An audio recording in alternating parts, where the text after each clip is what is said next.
Welcome to Learning to Lead, a podcast about leadership, teamwork, and reimagining healthcare. This podcast is for learners, educators, and healthcare professionals interested in building leadership skills in a supportive community. We are your hosts, Rahul Anand, Maya Doyle, Peter Longley, and Brooklyn Weber. Together, we bring you conversations with emerging and established leaders, deep dives, and hacks to help you become the best leader you can be. Hi, everyone. Welcome back to Learning to Lead. My name is Brooklyn Weber, and with us today is Dr. Jessica Bunin.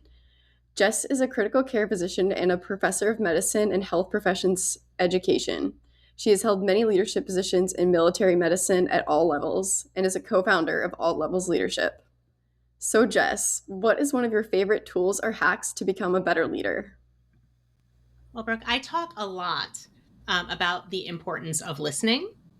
And I think it matters everywhere. It matters in one-on-one situations. It matters in small group learning. It matters in small group situations. But it also really matters before you're going to take any job.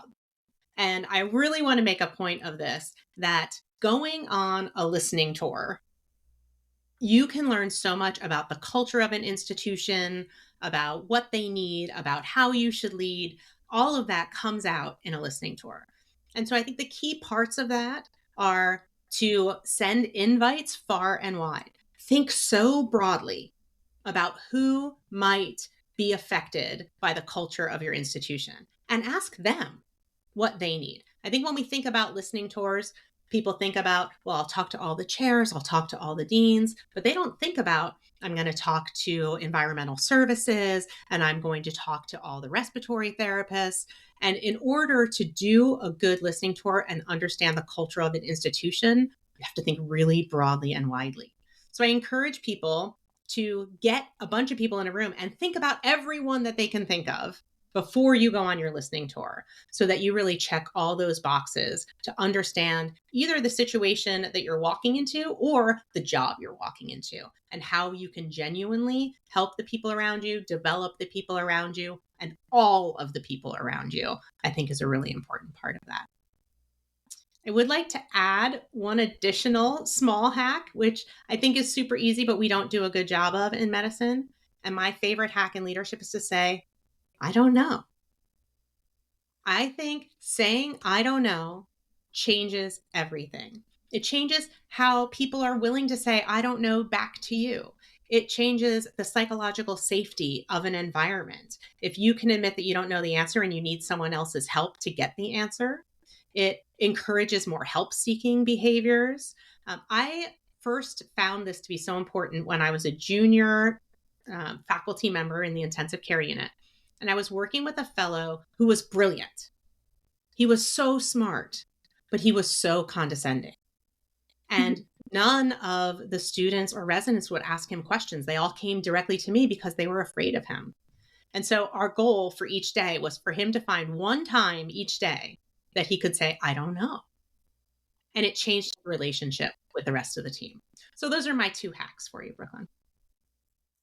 Yeah, wow, those are both really good. The I don't know one really standing out to me right now, and I'm thinking about when we were at Connecticut Children's Hospital, and we were going around to like the different patients, and me and one of my fellow classmates, we just happened to go into a room when a resident was in there rounding, and it was, like we were just watching the resident talk to the family, and then the family was asking a bunch of questions, of course, as their son just got this new diagnosis. And one of the questions, he was answering them all. And then one of them, he responded with, I don't know.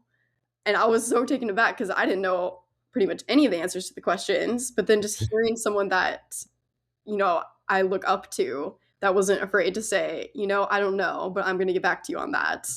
And I was just really taken aback by that. And so I think that that's a really awesome hack. Yeah.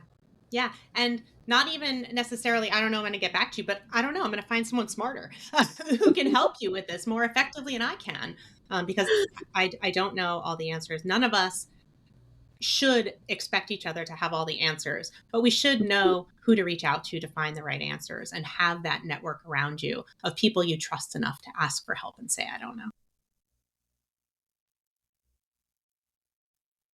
Yes, this is Pete. I'm also a career development for the School of Nursing.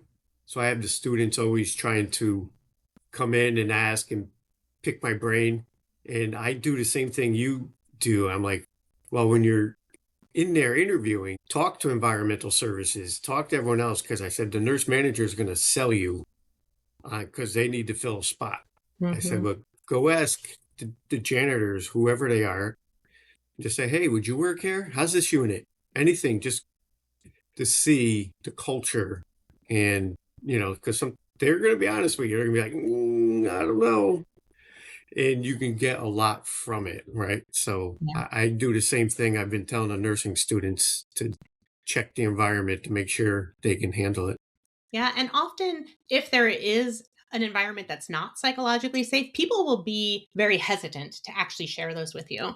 But one way you can sort of draw them out sometimes is to say, well, what is one thing you think they could be doing better here? And that might get someone started or get the ball rolling or give you a little bit more insight too. So, yeah, it's so important, Pete. Thank you for saying that. This is Rahul. I'll just add what you said about I don't know resonates with me, and I have certainly been that fellow and coached myself through that phase. It also reminds me of Warren Buffett and his circle of competence concept, where some of the most dangerous people are the ones who do not know the limits of their knowledge, and there's plenty of them in healthcare.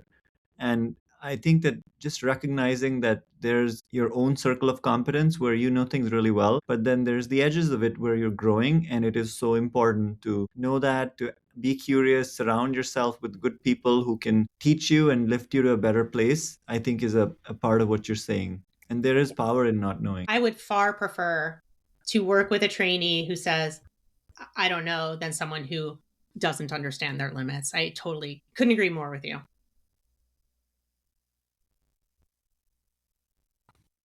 Yeah. Thank you so much for those hacks. So, before your full episode coming out next week, and as a co founder of All Levels Leadership, we are just a little bit curious about it. So, can you tell us what the spark or the origin story behind All Levels Leadership was? Yeah, I would love to actually. In 2023, I was getting out of the military after 23 years, but really after 30 years. I walked through the gates of West Point in 1992, and I had been wearing a uniform since that time. So my whole adult life, I had been in uniform when I was getting out.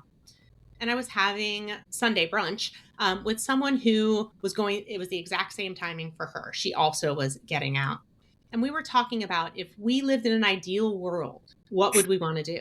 And we both came back to this idea of, I would love to teach leadership. I think I've learned so much, hard ways and easy ways. I've learned a lot. I would love to share that with other people. I would love to develop other people. And so we had a conversation about it. And about halfway through the conversation, I'm like, I have another friend who's talking about this with me also. Let's patch her in. So at our brunch in the middle of the restaurant, we called our friend. The three of us were chatting. The two of them didn't know each other at all. And by the end of the call, we had set up a retreat at Leavenworth in Washington State where the three of us were going to spend the weekend and get to know each other and see if this might be a viable option. And by the end of the weekend, we had a mission statement, a vision statement. We had a 5-year plan. We had a 10-year plan. We knew each other. We had a name for the company. That's harder than you think. We had a tagline. We had all of those things figured out by the end of one weekend together. And we're like, wow, this is meant to be. And since then, both of their spouses have jumped on board also. So there's 5 of us now that are in All Levels Leadership. And I couldn't be more excited about what it could mean moving forward. I spent years as an outpatient psychiatrist. I spent years, probably 20 years, doing mentorship. And now I love coaching. And I think there's something beautiful about being able to see exactly what someone needs, give them what they need to develop into who they want to be. And so I'm really excited about being able to do that and helping institutions learn how to do that for their folks. Yeah, that's so amazing. You guys are doing such great work, and we're so glad that we got to have you come on to our podcast, share some of your knowledge with our listeners. Thanks for having me, Brooke. Jess, thank you so much for sharing your hack and telling us about the origins of all level leadership. And listeners, look forward to our conversation with Jess that's coming out on Difficult Conversations. Until then, keep learning and keep leading.